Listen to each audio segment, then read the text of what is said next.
pastor, já preguei sobre essa família, mas o fruto dessa família, e não propriamente o casal. E Deus me deu uma palavra sobre essa família, sobre esse casal.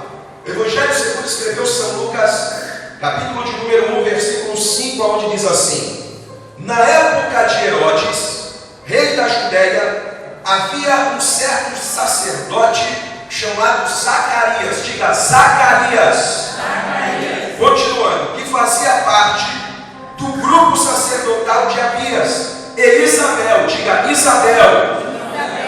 Continuando, sua esposa também era uma das descendentes de Arão. Curve a sua cabeça, feche os seus olhos e mantenha a sua Bíblia aberta. Pai, nós estamos na tua presença, num clima tão gostoso, Pai, aonde o teu Espírito está se manifestando no nosso meio e também nos nossos corações. Pai, como é bom te servir, como vale a pena estar na tua presença, como é gostoso, Deus, poder cantar Deus de aliança, porque sabemos que o Senhor é um Deus que não quebra alianças. E nesta noite, Pai, nós estamos começando uma série de cultos onde nós vamos falar sobre a restauração dos valores familiares. E hoje, Pai, eu quero falar sobre a esperança no seio da família. Quantas famílias perderam a esperança?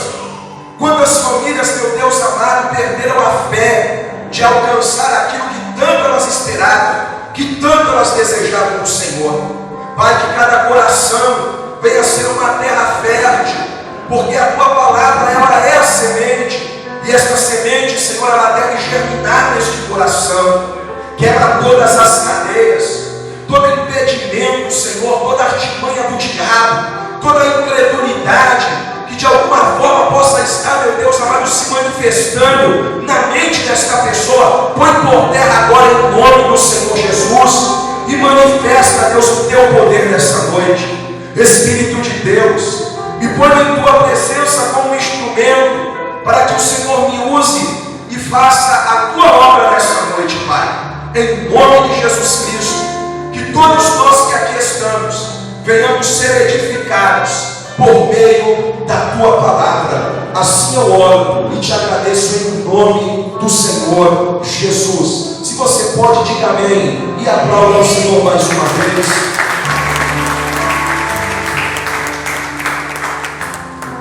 Restaurando a esperança na família. Diga, restaurando a esperança na família. Nós estamos no mês da restauração. E para que possamos falar sobre restauração, falar sobre família, falar sobre esperança, nós precisamos entender o que cada uma dessas palavras significam para as nossas vidas. Quando nós falamos de esperança, nós estamos falando de um ato de esperar aquilo que se deseja. Quem tem esperança tem a capacidade de esperar aquilo que está desejando, por mais demorado que seja. Se eu tenho esperança, eu vou esperar 10, 15, 20 anos, um mês, 30 dias, por aquilo que eu estou desejando, por aquilo que eu estou almejando. Quando eu falo de restauração, eu estou falando sobre pôr em bom estado, refazer ou consertar o que estava quebrado. Quando nós falamos de restauração, nós estamos falando do conserto de Deus. Deus colocar no lugar, Deus fazer tornar em bom estado, Deus trazer o renovo, consertar aquilo que estava quebrado. E eu quero abrir um parênteses, meu irmão. De repente a tua família está quebrada, a tua família está arrebentada, a tua família, meu irmão, está precisando de um conserto de Deus, e Deus está aqui nessa noite. Nós começamos o culto dizendo: vem, Senhor Jesus, seja bem-vindo no nosso meio, e eu tenho certeza que Ele está entronizado no meio dos louvores dessa igreja. Então, se você tem esperança, você espera por aquilo que você almeja. Se você deseja restauração, você sabe que Deus vai consertar aquilo que está quebrado, porque Ele te ama. E quando nós falamos de família, a palavra família em latim significa famulus, ou seja, tem o seguinte significado: compreende-se um Senhor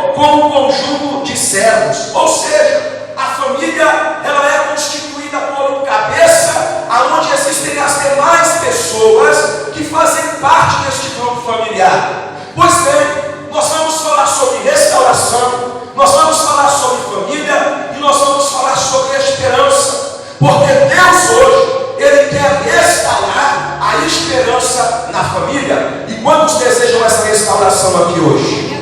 Só quem deseja, levanta a tua mão bem alto, vai dar um glória a Deus bem forte, meu irmão.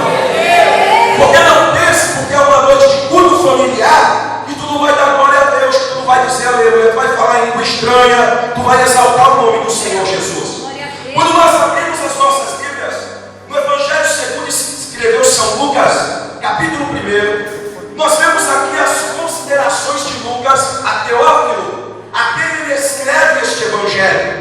Mas quando nós chegamos no versículo 5, na qual nós fizemos a leitura, aparece então o primeiro personagem, Herodes.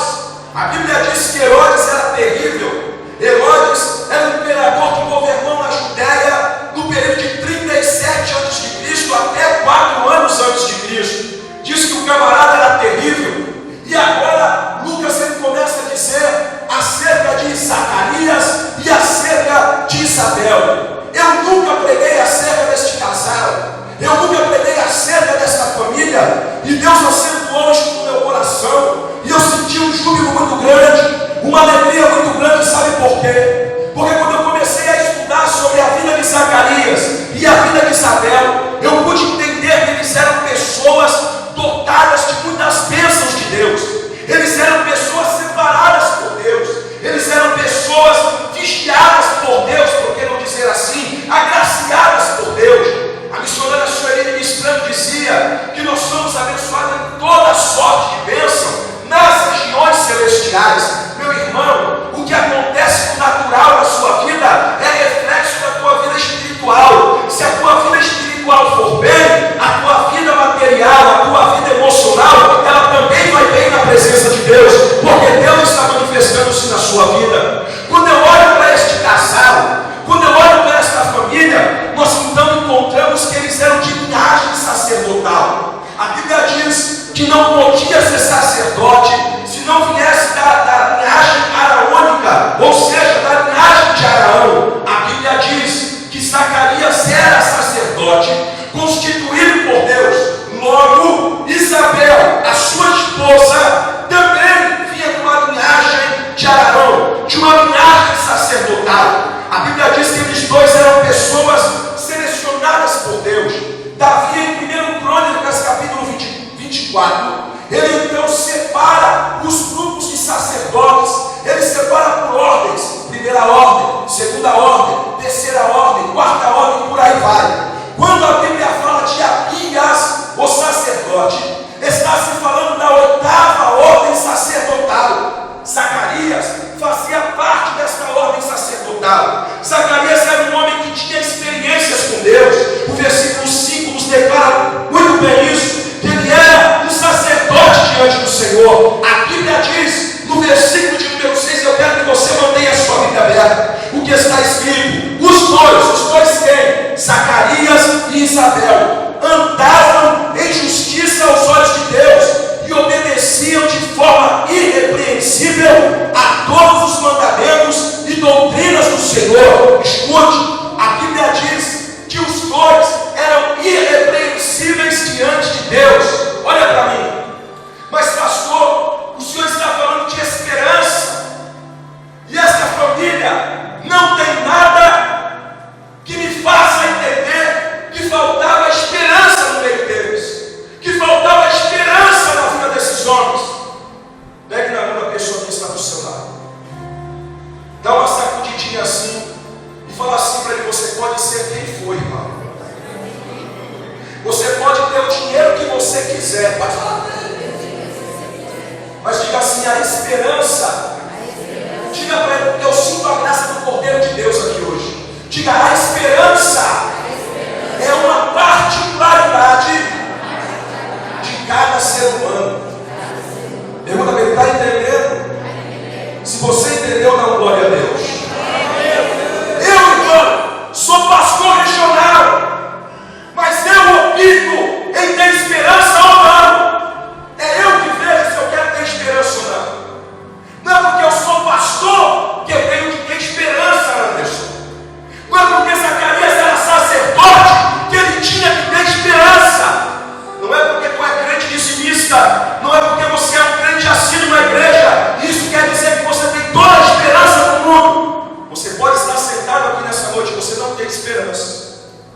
para você que eu estou pregando nessa noite. Você pode estar sentado aqui nessa noite e ter louvado para a direita, para a esquerda, toda sorte de bênção, Deus de aliança, mas na verdade você não acredita no que você está cantando. Você não tem capacidade de ir para a direita, nem para a esquerda, e nem de dar uma voltinha, porque você não acredita que a tua vida é uma vida abençoada por Deus. Você não acredita que um dia Deus pode mudar o teu quadro. Você não tem esperança que a tua história uma hora pode mudar. Quem está entendendo isso daqui, levanta e chamou bem alto. Bem alto. E diga, eu quero ter. E diga, eu quero ter. Esperança no Senhor. Dá uma glória a Deus bem forte. Era uma família. Eles tinham todas as qualificações exemplares que um sacerdote poderia ter, ou que uma família sacerdotal deveria ter. Eles eram reconhecidos diante do Senhor. Zacarias era um homem que sacrificava no altar do Senhor, que queimava incensos diante de Deus. Isabel, na Bíblia da mulher estudando, diz que ela é uma mulher exemplar, que ela é uma mulher moderada, que ela é uma mulher que tem sensibilidade com as coisas de Deus. Mas pastor, por que o senhor está falando sobre esperança? Porque quando eu comecei a travar sobre a vida desse casal, eu pude encontrar que faltava esperança no seio dessa família. E eu vejo na Bíblia fatores críticos que levaram Zacarias a perder a esperança. Versículo de número 7, vamos para a Bíblia comigo. Está escrito assim no versículo de número 7.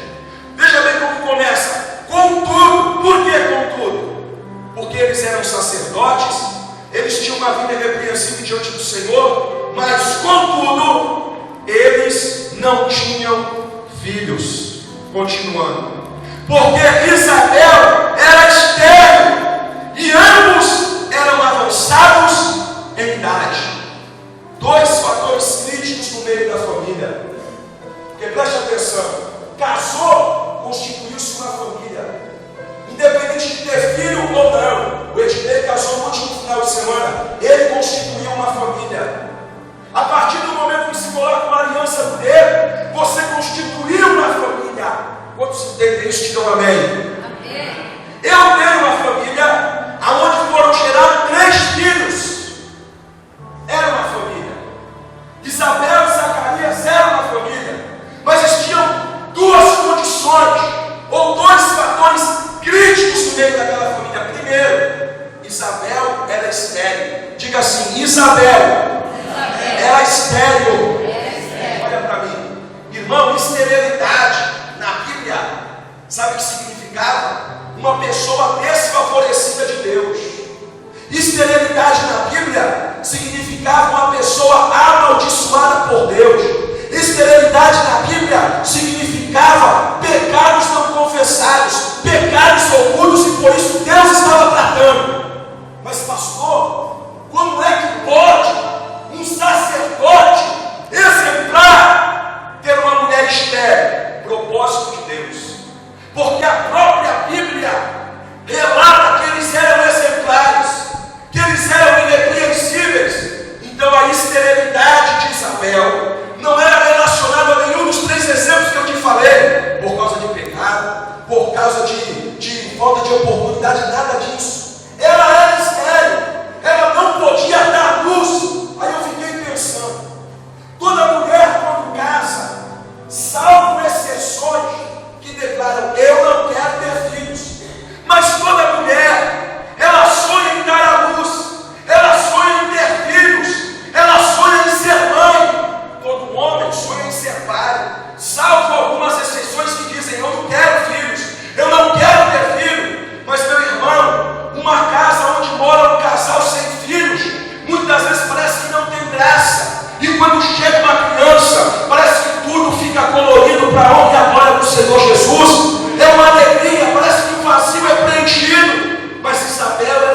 disse que ela era estéril, e mais, eles eram avançados em idade. A situação havia se complicado mais ainda, porque o período na qual ela poderia ter dado a luz, ela não deu. E agora, além de ela continuar estéril, com a sua marca fechada, eles ainda eram avançados em idade. Não podiam ter filhos por causa da idade. Quem sabe, querido, você projetou, você sonhou, você arquitetou, você fez tantos planos, e hoje você olha para trás e diz assim: o tempo passou, a minha idade não me permite mais alcançar o que eu tanto sonhei. Mas Deus está dizendo para você nessa noite: se eu prometi algo para você, não importa o tempo, não importa a idade, não importa o lugar, eu sou Deus de aliança e vou realizar o que eu falei na tua vida. Só que aí, em toda a história desse casal, você não vê Deus se apresentando para eles, Tiago e Márcio, dizendo: eu vou te dar um filho, Isabela. Sabe o que Deus fazia? Ficava de boca fechada, irmão, que dói mais ainda, porque você busca Deus. Você pode até ter esperança dizendo: Deus, faz alguma coisa, muda a minha sorte, e Deus não te responde nada. Mas isso não quer dizer que Deus te esqueceu, isso não quer dizer que Deus não está trabalhando, isso não quer dizer que Deus não está operando. Eles tinham dois fatores que impossibilitavam eles de alcançar aquilo que eles desejavam, ou até mesmo a ter esperança. Primeiro, ela era estéril. Segundo, os dois eram velhos. A Bíblia diz que o tempo vai passando e esses dois continuavam levando a sua vida. Isabel e Zacarias, um casal de linhagem sacerdotal, porém não está na Bíblia. Porém eu posso fazer uma conjectura e dizer para você que existia um vazio no coração deles. Existia algo que precisava ser preenchido. E naquele período, todas as mulheres, escute isso é fundamento histórico, todas as mulheres desejavam ser a mãe do Messias. Todas as mulheres acreditavam que o filho que fosse gerado poderia ser o Messias, ou seja, Jesus Cristo, o Filho de Deus. Então existia uma ansiedade. Elas desejavam ser mãe, elas queriam ser mãe de qualquer maneira. E o tempo vai passando.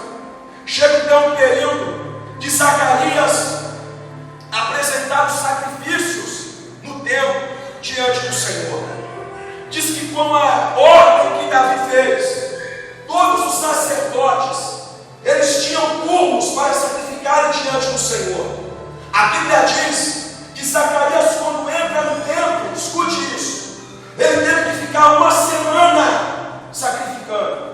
Diz que os homens orando do lado de fora do pátio dos homens, as mulheres orando no pátio das mulheres, e os sacerdotes orando no pátio sacerdotal. E Zacarias, antes do véu do templo, porque após o véu do templo estava a arca da aliança, a presença do Todo-Poderoso, e Zacarias estava ali, queimando incensos de louvores a Deus. A Bíblia diz então, que quem sabe Zacarias oferecendo sacrifícios pelo povo, porque o sacerdote era o intercessor do povo para com Deus. O sacerdote apresentava o clamor do povo para Deus, enquanto o povo orava. Zacarias estava ali queimando as suas ofertas diante de Deus. E eu quero que você acompanhe comigo no versículo 8, o que está escrito.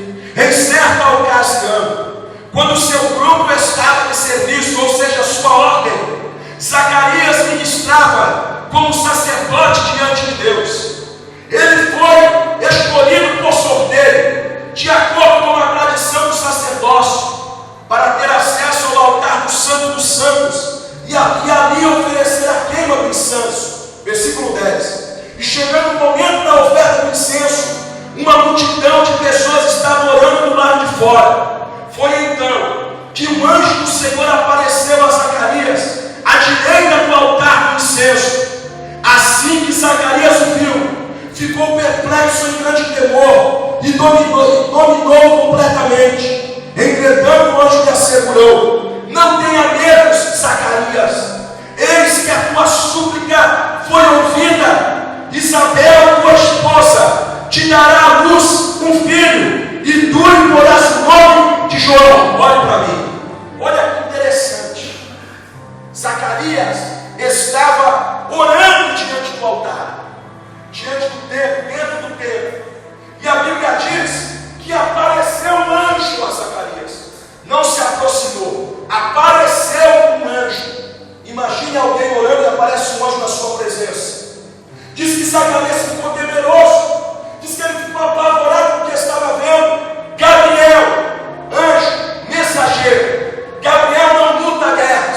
Gabriel não batalha pelejas. Gabriel só envia a mensagem do Senhor. Diz que Gabriel agora chega para ele e fala: Zacarias, não temas, a tua oração foi ouvida. E a tua esposa Isabel terá um filho, e o nome dele se chamará João. Seja profeta de Deus agora, pega na mão da pessoa do teu lado e diga assim: não importa quanto tempo fez, mas a tua oração, diga, a tua oração, ela foi ouvida por Deus. Diga, e a